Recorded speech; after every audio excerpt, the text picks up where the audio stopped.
ഹരിശരണം. ധന്യാത്മാക്കളെ, സുഹൃതികളെ, എല്ലാവർക്കും എൻ്റെ സാദര നമസ്കാരം. കേരളത്തിൻ്റെ ഭാഷാകവി, മലയാളക്കവി, പണ്ഡിത ശ്രേഷ്ഠൻ, സംസ്കൃതത്തിൻ്റെയും തമിഴിൻ്റെയും സ്വാധീനമുണ്ടായിരുന്ന നമ്മുടെ മലയാള ഭാഷയുടെ ആ പിറവിയിൽ അതിനെയൊക്കെ ശുദ്ധീകരിച്ചുകൊണ്ട് ശുദ്ധമായ മലയാളത്തിൽ എഴുതിയിട്ടുള്ള കൃതിയാണ് കൃഷ്ണഗാഥ അഥവാ കൃഷ്ണപാട്ട്. കൃഷ്ണഗാഥയുടെ കർത്താവ് ചെറുശ്ശേരി നമ്പൂതിരിയാണ്. ഉത്തര കേരളത്തിൽ പഴയ കുറുമ്പനാട് താലൂക്കിലെ വടകരയിൽ ചെറുശ്ശേരി ഇല്ലത്തിലാണ് ജനിച്ചത്. 15-ാം ശതകത്തിൽ ജീവിച്ചിരുന്ന ചെറുശ്ശേരി നമ്പൂതിരി കോലത്ത് നാട്ടിലെ ഉദയവർമ്മ മഹാരാജാവിൻ്റെ സദസ്സിലെ ഒരു ആസ്ഥാന കവിയായിട്ടാണ് കണക്കാക്കപ്പെടുന്നത്. രാജാവും ചെറുശ്ശേരിയും ഒരിക്കൽ ചതുരംഗം കളിക്കുന്നതിനിടയിൽ തോൽക്കാൻ വേണ്ടി പോകുന്ന, ഏകദേശം തോറ്റുകൊണ്ടിരിക്കുന്ന രാജാവിനെ അവിടെ അടുത്ത് കുഞ്ഞിനെ താരാട്ടുപാടി ഉറക്കുന്ന രാജ്ഞി ഒരു ഈണത്തിലൂടെ രാജാവിന് കാര്യം മനസ്സിലാക്കി കൊടുക്കുകയാണ്. ഉന്തും ദും ദുന്തും ദും ദുന്തും ദും ദുന്തും ദ ഉന്തും ദും ദുന്തും ദും ആളെയുന്ത് ഉന്തും ദും ദുന്തും ദും ദുന്തും ദും ദുന്തും ദ ഉന്തും ദും ദുന്തും ദും ആളെയുന്ത്. ആളെ മുന്നോട്ട് നീക്കുക അല്ലെങ്കിൽ ആൾക്കരുവിനെ മുന്നോട്ട് നീക്കുക എന്ന ഉറക്കപ്പാട്ട് രീതിയിലുള്ള ഈണത്തിലൂടെ നീട്ടി പാടി.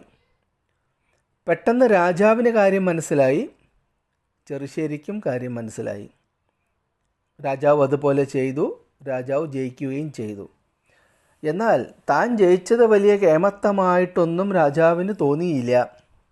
അതേസമയം ഈ ഒരു ഈണത്തിൽ ശ്രീമദ് ഭാഗവതത്തിലെ ദശമസ്കന്ധം, ഭഗവാന്റെ ജനനം മുതൽ സ്വർഗാരോഹണം വരെയുള്ള കഥകൾ, അത് ഈ ഈണത്തിൽ നല്ല ശുദ്ധമായ മലയാളത്തിൽ വർണ്ണിക്കാൻ സാധിക്കുമോ എന്ന് രാജാവ് ചെറുശ്ശേരിയോട് ചോദിച്ചതിൻ്റെ അടിസ്ഥാനത്തിലാണ് കൃഷ്ണഗാഥ പിറവി കൊണ്ടത് എന്നാണ് അറിയപ്പെടുന്നത്. ഇതേ ഈണത്തിലാണ് നമുക്ക് ചൊല്ലാൻ സാധിക്കുന്നത്. ചെറുതായി ഈണം മാറ്റിയാൽ പോലും ഏകദേശം ഇതേയൊരു താളത്തിൽ വരുന്ന രീതിയിലാണ് കൃഷ്ണഗാഥ മുഴുവനായും രചിച്ചിരിക്കുന്നത്. ഒരു കാലഘട്ടത്തിൽ കേരളത്തിലെ വിദ്യാലയങ്ങളിലൊക്കെ ചൊല്ലി നിറഞ്ഞിരുന്ന കവിതകളായിരുന്നു ചെറുശ്ശേരിയുടെയും എഴുത്തച്ഛൻ്റെയും കുഞ്ചൻ നമ്പ്യാരുടെയും അങ്ങനെ എല്ലാ മഹാകവികളുടെയും കവിതകൾ. ചെറുശ്ശേരിയുടെ കവിത 1-ാം ക്ലാസ്സിൽ ഒരു പക്ഷേ ഉണ്ടാവില്ല. എന്നാൽ ബാക്കിയുള്ള ക്ലാസ്സുകളിലെല്ലാം ചെറുതായിട്ട് തുടങ്ങി ഡിഗ്രി MA ഒക്കെ പഠിപ്പിച്ചിട്ടുണ്ടായിരുന്നു. അതുകൊണ്ട് തന്നെ പറഞ്ഞു കഴിഞ്ഞാൽ പലർക്കും ഓർമ്മ വരുമെന്നാണ് വിശ്വാസം. ചെറുശ്ശേരി മലയാളത്തിലെ ആദ്യ കാൽപ്പനികവാദിയായി ഭാവനയുടെ ആധിക്യം കൊണ്ട് കവിതയെ സംഗീത സമന്വയമാക്കി നമ്മുടെ മനസ്സിനെയും ആത്മാവിനെയും മധുരിപ്പിച്ചു. ചെറുശ്ശേരി കവിതകളിലൂടെ പാട്ട് സാഹിത്യത്തെ മനുഷ്യ മനസ്സിൻ്റെ ഭാഷയാക്കി മാറ്റി. മഞ്ചരി വൃത്തത്തിലാണ് കൃഷ്ണഗാഥ രചിച്ചിട്ടുള്ളത്. മലയാള ഭാഷയിലെ ഏറ്റവും സരളമധുരമായ രീതിയിൽ രചിക്കപ്പെട്ട കൃഷ്ണഗാഥ നമുക്ക് വീണ്ടും ഒന്ന് പരിചയപ്പെടാം, ഒന്ന് പാടി ആസ്വദിക്കാം. ഹരിശരണം. ആദ്യം ഇഷ്ടദേവതാ വന്ദനം. ആദ്യ ഭാഗം കൃഷ്ണോൽപ്പത്തി അല്ലെങ്കിൽ കൃഷ്ണ അവതാരം. ഇന്ദിര തന്നൂടെ പുഞ്ചിനിയായോരു ചന്ദ്രികമെയിൽ പരക്കയാലേ പാലാഴി വെള്ളത്തിൽ മുങ്ങി നിന്നിടുന്ന നീലാഭമായൊരു ശൈലം പോലെ മേവി നിന്നിടുന്ന ദൈവദം തന്നെ ഞാൻ കൈവണങ്ങിടുന്നേൻ കാത്തുകൊള്ളുവാൻ.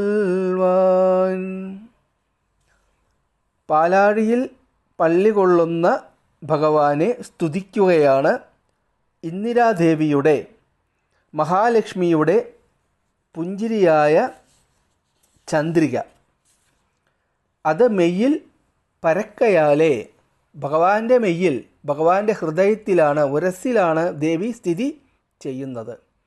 അങ്ങനെ ദേവിയുടെ പുഞ്ചിരിയായ ചന്ദ്രിക ഭഗവാന്റെ മുകളിൽ അങ്ങനെ പ്രസരിക്കുന്നു. ഭഗവാൻ ഏതുപോലെയാണ്? നീലാഭമായൊരു ശൈലം പോലെ, നീലാഭമായൊരു ശൈലം പോലെ. കാർമേഘത്തിൻ്റെ നിറമാണ് ഭഗവാന്. അങ്ങനെയുള്ള ആ ഭഗവാൻ, ഇങ്ങനെയുള്ള ആ ദേവനെ ഞാൻ കൈവണങ്ങുന്നേൻ, എന്നെ കാത്തുകൊള്ളുക, അല്ലെങ്കിൽ എന്നെ കാത്തുകൊള്ളുവാൻ. ഹരിശരണം.